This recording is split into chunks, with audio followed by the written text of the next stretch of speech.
berharap menyamakan persepsi bahwa ada oknum radikalisme yang mengatasnamakan agama di sekitar kita, apalagi mengatasnamakan pesantren.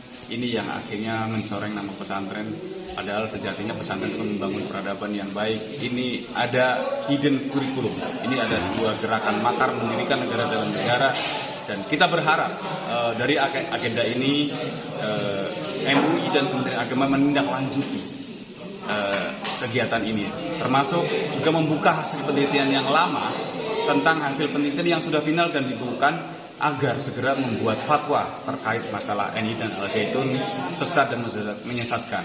Dan Kementerian Agama juga segera menindaklanjuti, mengambil alih, karena ini sudah sangat membahayakan. Ini bukan gerakan keagamaan, ini gerakan politik. Bahkan ini kita bilang ini kejahatan kemanusiaan atas nama agama. Orang yang sudah bergabung akan dihancurkan ekonominya, dihancurkan akhlak dan akidahnya, dihancurkan masa depannya. Ini atas nama agama, dan ini besar di pondok pesantren. Ini sangat membahayakan. Kalau negara tidak bertindak, ya ini akan membahayakan kedaulatan negara. Ini kan sepertinya isu yang dia akan menjelang tahun politik. Apakah memang sengaja memang mencari sensasi, atau memang sengaja dia pengen menebar kebencian pada masyarakat? Sejatinya memang ini ada gerakan makar dari dulu. Dan NI ini memang mengkolaborasi ajaran NI dengan ajaran Isa Bugis dan lembaga kerasulan. Dari awal terbentuknya memang dia sudah mengajarkan makar dan mengajarkan kebencian kepada orang. Namun di permukaan ajaran Isa Bugis ini seolah-olah mereka toleran, karena ajaran Isa Bugis ini adalah dia kolaborasi, sinkretisme agama, penggabungan beberapa agama menjadi satu, dan selalu menggunakan logika, akal. Yang tidak masuk akal tidak akal. Makanya rukun Islam pun dirubah, termasuk haji nggak perlu ke Mekah, haji ada di Indramayu Jawa Barat di Al Zaitun. Terus sholat belum diwajibkan, dosa bisa ditebus. Nah ini gerakan-gerakan ini kan gerakan clandestine, gerakan bawah tanah, dan informasi ini sudah ada di tangan MUI dan Kementerian Agama pada saat itu yang dihasilkan.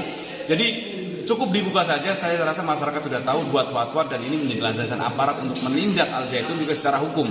Karena banyak kasus tanah yang tidak selesai, yang hanya dibayar uang muka, minta sertifikatnya sampai sekarang tidak dibayar. Ada kasus-kasus hukum juga, misalnya dana BOS itu tidak ditransfer ke rekening yayasan, tapi ditransfer ke rekening atas nama AS Panji Gumilang. Ini kan juga pelanggaran hukum. Jadi kita berharap negara hadir.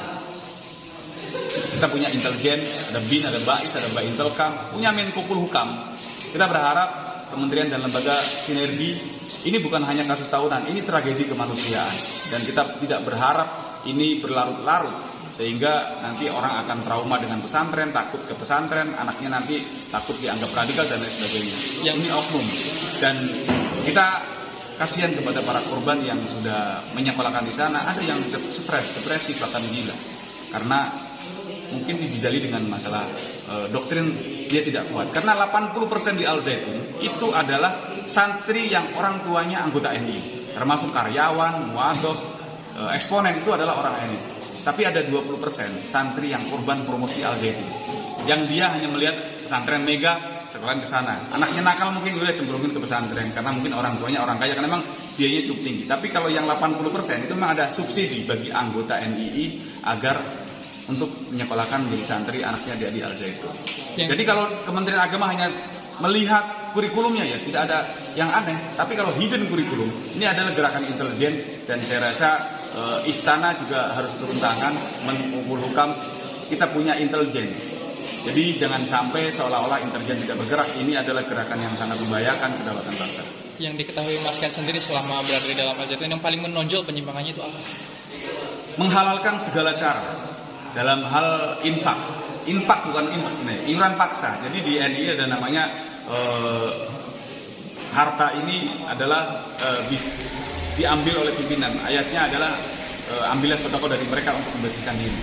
Jadi ada yang sampai jual tanah, jual rumah. Terus tadi sholat juga belum diwajibkan, bukan dilarang ya, tapi belum diwajibkan. Jadi mereka mengatakan negara Indonesia masih jahiliyah, masih Mekah, hukumnya bukan hukum Islam, hukumnya Pancasila, tauhid, demokrasi, haram. Jadi ya sholat itu besok ketika negara Islam sudah menang. Jadi sholat bagi mereka adalah sholatnya cari duit, cari orang, menegakkan program negara, karena mereka dididik menjadi seorang negarawan, bukan agamawan. Makanya gak heran kan sholatnya di Al Zaitun pakai jas, pakai dasi, ya karena mereka pada dasarnya belum diwajibkan kok, dan mereka suka-suka dia karena Ini akan membuat wajah baru, pemikiran baru, dan menurut saya ini bahaya sekali, apalagi syahadat mereka juga dirubah. Syahadatnya bukan tiada Tuhan selain Allah, tapi tiada negara kecuali negara Islam. Barang siapa negara selain negara Islam maka kafir. Nah, ini modus-modus pengkafiran ini sangat membahayakan dan membuat perpecahan di masyarakat. Tadi sempat dijelaskan ya perekrutan yang saat orang masuk Al Zaitun. Ya, rekrutannya mereka menggunakan sugesti-sugesti agama dan biasanya menggunakan pertemanan, dan mereka seperti multi level marketing. Pemahaman yang dia yakini itu bukan hanya untuk dia sendiri, tapi harus disampaikan kepada orang lain. Satu merekrut 5, 10, 20, dan dia tidak akan pernah berhenti sebelum mendapatkan pemikiran baru yang menurut dia lebih baik dari yang dia yakini saat itu. Jadi sakaunya, lebih sakaunya daripada narkoba. Kalau narkoba, nanti direhabilitasi, dosisnya dikurangi, dia sembuh. Ini merasa paling benar. Ini mewarisi sifat iblis, merasa yang lain neraka semua. Surga hanya dia. Yang lain kafir semua, yang beriman hanya dia. Ini kan bahaya sekali. Biasanya berapa lama itu perekrutan doktrin-doktrin? Tergantung calon korban. Biasanya dulu kita merekrut maksimal 2 jam saja. Kita sudah pastikan orang yang bawa laptop, bawa dompet, bawa elektronik harus pindah tangan tanpa hipnotis, tanpa tidak. Murni sebuah dialog pengkondisian yang disugesti dengan sugesti agama. Ada istilah untuk menguasai orang yang bodoh, mengusulkan sesuatu yang batil dengan agama. Merampok nggak apa-apa, tapi ini ayatnya. Ini dalam kondisi perang, harta musuh bisa dipakai untuk perjuangan. Namanya fa'i atau ghanimah, harta rampasan perang. Boleh dipakai untuk perjuangan. Jadi harta orang lain, termasuk harta orang tua, ketika masih belum berbaikat kan kafir juga. Boleh dicuri, boleh di modus-modus kehilangan barang dan lain sebagainya. Jadi sebelum kita selamatkan orang tua, katanya selamatkan dulu hartanya. Ini kan bahaya sekali. Yang akhirnya menjadi legalisasi kriminal atas nama agama. Sudah ada berapa ribu korban ini? Laporan yang kayak ini Kris Center sudah puluhan ribu.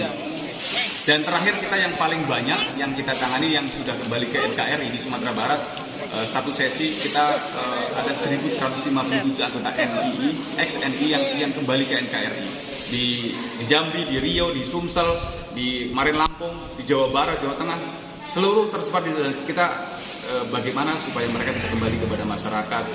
Dan ini menjadi warning agar berhati-hati, karena tidak cukup modal semangat saja kita dalam belajar agama, tapi juga harus dengan ilmu yang benar.